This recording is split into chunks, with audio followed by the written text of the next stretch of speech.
यह कहानी है हिमालय गांव की, लेकिन एक दिन ऐसा हुआ जिसे सुनकर आप भी हैरान रह जाएंगे। आशापुर हिमालय की पहाड़ियों में छुपा एक छोटा मगर खूबसूरत गांव, जहां पेड़ों के नीचे मिट्टी की खुशबू बसती।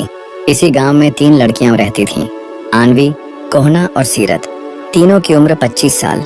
तीनों खूबसूरत, मजबूत और अलग मिजाज की। हर साल जब सर्दी अपने चरम पर होती और आसमान बर्फ की चादर ओढ़ लेता, तो एक बुजुर्ग साधु, बाबा महादेव, पहाड़ के किनारे प्रकट होता। सफेद दाढ़ी, नंगे पैर, हाथ में एक लकड़ी की लाठी और आंखों में वह खामोशी जिसमें बहुत कुछ छिपा होता। पूरे गांव में मशहूर था कि बाबा महादेव एक बहुत ही आध्यात्मिक, नेक और सच्चे साधु हैं। लेकिन इन 3 लड़कियों के दिल में कुछ और भी था। एक अजीब सा संबंध, एक आकर्षण, एक बेचैनी। शायद इश्क नहीं, लेकिन कोई सवाल जरूर था। लोग कहते थे कि बाबा महादेव सिर्फ इन 3 लड़कियों से बात करता है, उनके घरों के करीब ठहरता है, उनके लिए फूल लाता, उनसे दुआएं मांगता और फिर शाम को उनमें से किसी एक को अलग मिलने के लिए बुलाता। शुरू में सबने इसे बुजुर्ग का प्यार समझा, लेकिन धीरे धीरे सब कुछ बदलने लगा। एक रात बाबा महादेव ने आनवी को बुलाया, दूसरे दिन कोहना को, फिर सीरत को। हर बार उसकी जुबान पर वही अल्फाज थे, मेरी आत्मा तुम्हें चाहती है। लड़कियां पहले तो हैरान हुई, फिर परेशान। ये वही बाबा था जिसकी सब पूजा करते थे। यह वही साधु था जिसे पवित्र समझा जाता था। सर्दियों की एक अंधेरी रात थी।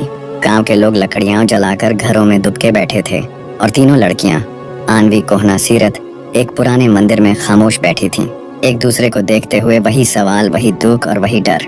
सबने अपना राज खोला। पता चला कि बाबा महादेव ने तीनों से एक ही बात कही है, सबको अलग अलग रातों में अपने पास बुलाया। खामोशी खत्म हो गई। अब वक्त था सच बोलने का। अगले दिन तीनों लड़कियों ने गांव के सब लोगों को जमा किया। मंदिर की बात सबके सामने रखी गई। आंखों में आंसू, दिल में तूफान और जुबान पर सच। लोग पहले तो चुप रहे, जैसे यकीन न आया हो। लेकिन जब तीनों लड़कियों ने अपने अपने वाकये बताए, एक जैसे शब्द, एक जैसा अंदाज, तो सन्नाटा छा गया। साधु को बुलाया गया। वह आया, खामोश रहा। उसकी आंखें नीची थीं। आनवी ने कहा, हम खामोश रह सकती थीं, हर साल तुम्हारी नजरें सहती रहती, लेकिन हमने बोलने का फैसला किया, क्योंकि अब सच दबाना जुल्म है। काफी देर बाद साधु ने सिर उठाया। उसकी आंखों में आंसू थे। उसने कहा, मैंने अपनी सारी उम्र निर्वाण की तलाश में गुजारी, लेकिन आखिर में वासना गालिब आ गई। तुम तीनों ने मेरे अंदर का गुनाह दिखा दिया। तुम जीत गई, मैं हार गया। मैं यहाँ से जा रहा हूँ हमेशा के लिए, और जाते जाते तुम्हें यह दुआ देकर जा रहा हूँ, तुम्हारा सच कई झूठों को जलाएगा। साधु चला गया। न कोई आवाज, न कोई वापसी। तीनों लड़कियों ने वादा किया कि वे किसी भी खामोशी का हिस्सा नहीं बनेंगी। वह दिन उनके लिए सिर्फ एक खुलासा नहीं था, बल्कि जागने का दिन था। गांव की मिट्टी में जो सवाल दबा हुआ था, वह अब सांस ले रहा था। बाबा महादेव तो चला गया, लेकिन जो पीछे रह गया वह था ज़मीर का बोझ, सच का वजन और औरत की नई पहचान। आनवी ने अपनी माँ की पुरानी कच्ची झोपड़ी को बदलकर एक छोटा सा प्रशिक्षण केंद्र बना दिया। जल्द ही कोहना और सीरत भी इस मिशन में शामिल हो गईं। उन्होंने पहाड़ी इलाकों के दूसरे गांवों का सफर शुरू किया। उनका मकसद था नौजवान लड़कियों को अपने शरीर और हक के बारे में समझाना, डर से आजाद करना, झूठे पवित्रता के पीछे छिपे चेहरों को बेनकाब करना। गांव के कुछ मर्दों ने मुखालफत शुरू की। ये लड़कियां बुजुर्गों के खिलाफ बोल रही हैं, ये रिवाजों को तबाह कर रही हैं। लेकिन लड़कियां अब डरने वाली नहीं थीं। एक दिन शाम को जब आनवी प्रशिक्षण दे रही थी, एक बूढ़ा ब्राह्मण उनके पास आया। उसने कहा, बेटी, तुम सच बोल रही हो, मगर यह राह आसान नहीं, तुम्हें रोकने की कोशिश होगी। आनवी ने मुस्कुराकर जवाब दिया, साधु का लिबास ओढ़ लेने से इंसान पवित्र नहीं होता। हमने अब लिबास के पीछे का सच देख लिया है। कुछ महीने बीत गए। गांव में बदलाव महसूस होने लगा।